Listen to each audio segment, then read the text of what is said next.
The house builders, bricklayers, masons, and carpenters.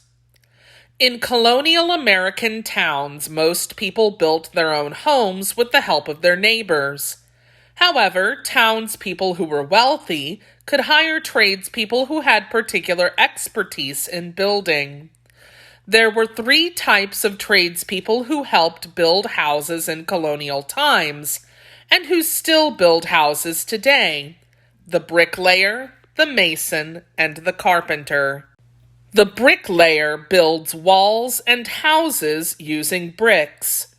Bricks are made from clay, extremely fine red soil that comes from the earth. A long time ago, people discovered that if you mixed clay with a little water, shaped it into a block, and then baked it in the hot sun, it would dry out and harden into a solid brick.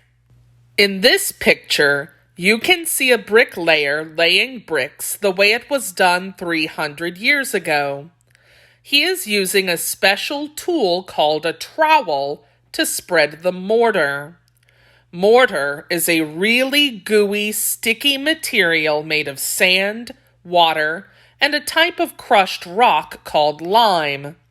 Once the bricklayer has spread the mortar evenly with his trowel, he will add another brick to the wall.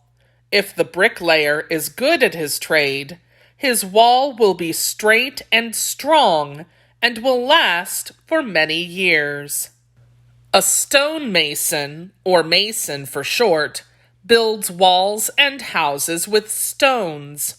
Like the bricklayer, the mason can use mortar to stick stones together. Can you see the mortar in the spaces between the stones in this chimney? While bricks are mostly the same size and shape, stones come in all shapes and sizes. The mason has to be careful to make sure that each piece fits together closely with the pieces next to it. Can you see how the stones in this wall have been carefully fitted together like pieces in a puzzle? To be able to fit the stones together so well, the mason had to chip away at them with a hammer and a sharp chisel, or tool used with a hammer to shape stone, patiently reshaping the stones so that each one would fit perfectly into its space alongside the others. In fact, these stones were fitted together so well that the mason did not need to use mortar to keep them in place. In an old colonial town, many masons were asked to build the foundations of houses. The foundation is the bottom or base of the house, the lowest part on which the rest of the house stands. The stones in the foundation must fit together snugly so that they never move or crack. The stones on each of the corners of the house, called cornerstones, are especially important.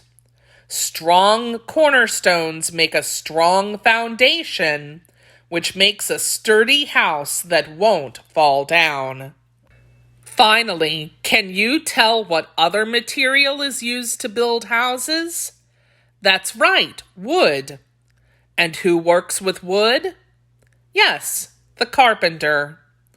Most carpenters begin with a diagram or drawing of what they plan to build. The diagram tells the carpenter how long, how wide, and how thick each wooden board needs to be, and it shows how the pieces need to be fitted together. Sometimes, to save money and time, instead of using smooth wooden boards, carpenters would use rough logs to build houses. The carpenter uses a lot of special tools. This picture shows a carpenter measuring a board with a special kind of ruler called a square that's good for measuring angles and straight edges. The carpenter makes a mark on the wood with the pencil to show him where to cut. Carpenters have to be careful to get their measurements exactly right.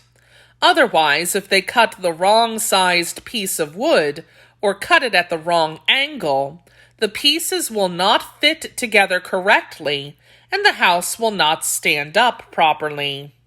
Most good carpenters measure their boards twice before cutting, just to make sure that they have marked the exact right place.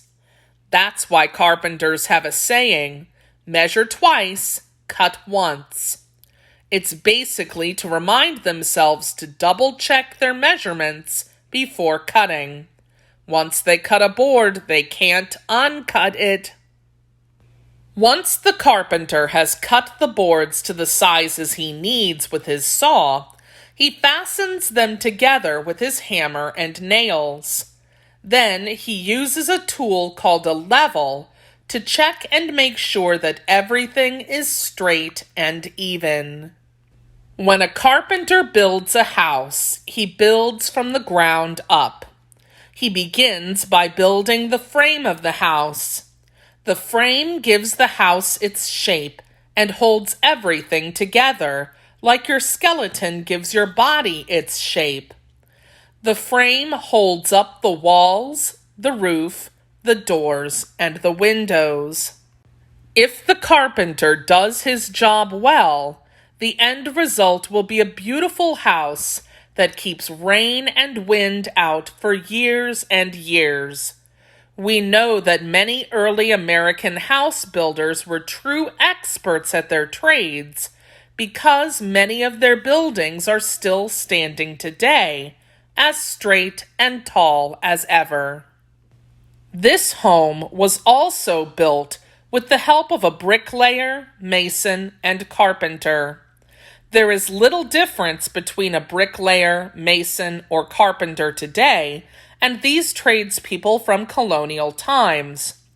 Although we sometimes call them construction workers, bricklayers, masons, and carpenters are each experts at working with one type of material. Bricklayers work with brick, the masons work with stone, and the carpenters work with wood. Construction workers today also use many of the same tools as the tradespeople from colonial times, except that some of the tools that they use today are battery-powered or electrical.